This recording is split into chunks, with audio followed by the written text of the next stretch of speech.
नेताजी सुभाष चंद्र बोस का जन्म 23 जनवरी 1897 ईस्वी को उड़ीसा राज्य के कटक नामक नगर में हुआ था। इनके पिता श्री जानकीनाथ बोस एवं माता प्रभावती थीं। कौन जानता था कि ये नन्हा सुभाष बड़ा होकर नेताजी सुभाष चंद्र बोस बनेगा, जो अपनी भारत माता की स्वतंत्रता एवं रक्षा के लिए सब कुछ न्यौछावर कर देगा। सुभाष बाबू ने अपनी प्राथमिक शिक्षा कटक के प्रोटेस्टेंट स्कूल और रावेनशॉ कॉलेजिएट स्कूल में पूरी की। लगभग इसी समय सुभाष बाबू के जीवन पर रामकृष्ण परमहंस और स्वामी विवेकानंद का प्रभाव पड़ा।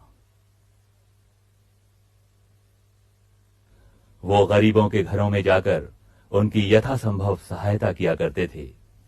कहा गया है कि होनहार वीरवान के होत चिकने पात। इनमें बचपन से ही विलक्षण प्रतिभा दिखने लगी थी। मैट्रिक पास करने के बाद सुभाष बाबू प्रेसिडेंसी कॉलेज में पढ़ने लगे। साथ ही यूनिवर्सिटी ट्रेनिंग कोर में भी भर्ती हुए।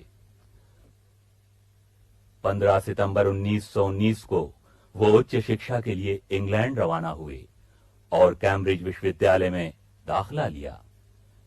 इंग्लैंड में अपने पिता के आदेशानुसार आईसीएस की तैयारी करने लगे और सफलता हासिल करने के बाद 1921 ईस्वी में वापस हिंदुस्तान आए। कलेक्टर के पद को ठुकराकर सुभाष बाबू ने देश सेवा का संकल्प लिया और कलकत्ता के नामी वकील देशबंधु चितरंजन दास को अपना गुरु बनाकर राष्ट्रीय आंदोलन में कूद पड़े। 1921 ईस्वी में ही सुभाष बाबू भी अपने गुरु के साथ पहली बार गिरफ्तार हुए और 1941 ईस्वी तक 11 बार जेल गए। इसी बीच सुभाष बाबू ने कांग्रेस स्वयंसेवक सेना के commander, all India youth Congress के अध्यक्ष, ऑल इंडिया ट्रेड यूनियन के अध्यक्ष और कलकत्ता नगर निगम के मेयर पद को भी सुशोभित किया।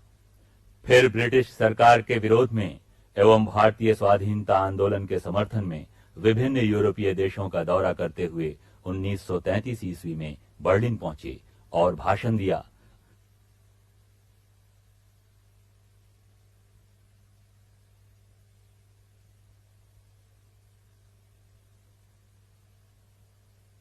उन्नीस ईस्वी में पिता की मृत्यु के बाद सुभाष बाबू शोकाकुल हो गए।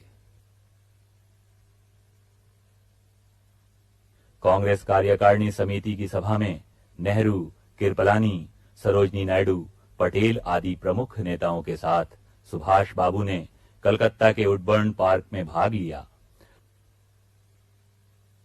फिर कांग्रेस के 51वें अधिवेशन में हरिपुरा में उन्हें अध्यक्ष चुन लिया गया और 1939 में ही हरिपुरा प्रदर्शनी का उद्घाटन करते हुए सुभाष बाबू ने देश विदेश के संपूर्ण राजनीति की चर्चा करते हुए अंग्रेजी सत्ता के विरुद्ध राष्ट्रीय संग्राम शुरू करने का आह्वान किया।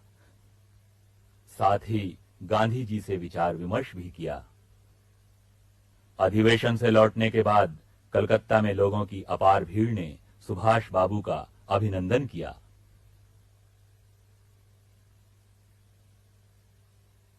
1939 ईस्वी में कांग्रेस गोष्ठी षड्यंत्र के प्रतिवाद स्वरूप सुभाष बाबू ने अपने सभापति पद को त्याग दिया। इसी वर्ष उन्होंने फॉरवर्ड ब्लॉक का गठन किया। 1940 ईस्वी में रामगढ़ विरोधी सम्मेलन में पूरे जोश और खरोश के साथ झंडा फहराया। इसी प्रकार अंग्रेजों के विरुद्ध प्रचार के लिए दिल्ली प्रस्थान किए। फलस्वरूप सुभाष बाबू को सैकड़ों अनुयायियों के साथ गिरफ्तार कर नजरबंद कर दिया गया। जहां वो किसी से नहीं मिलते थे, केवल कुछ विश्वास पात्र लोगों से ही मिला करते थे, जिनमें शेरे मां,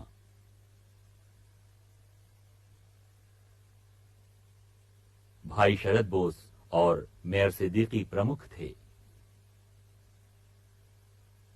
जनवरी 1941 ईस्वी में पूरे देश में आग की तरह खबर फैल गई कि सुभाष बाबू घर से एकाएक गायब हो गए हैं।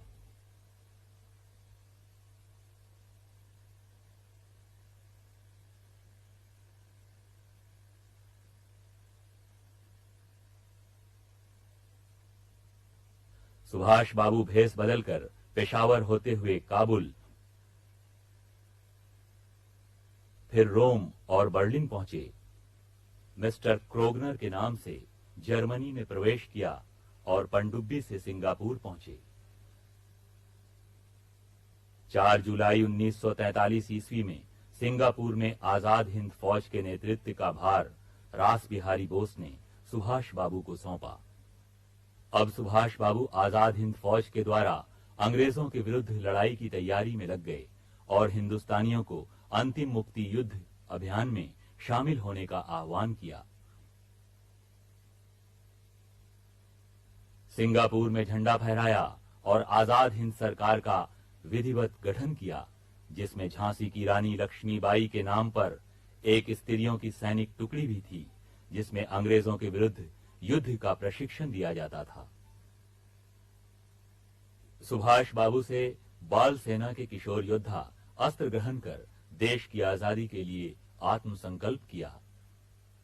आजाद हिंद सरकार की स्थापना के बाद ब्रिटेन और अमेरिका के विरुद्ध युद्ध की घोषणा की।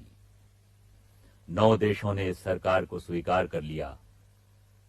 फौज युद्ध करती हुई आगे बढ़ती चली गई और कई जगह भारत की सीमाओं में घुसकर तिरंगा झंडा फहराकर आजादी घोषित की गई।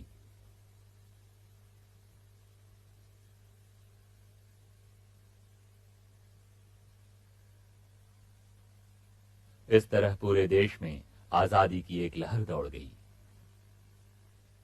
ये सुभाष बाबू की अंतिम तस्वीर है, जिसमें वो सिंगापुर में हवाई जहाज से उतर रहे हैं।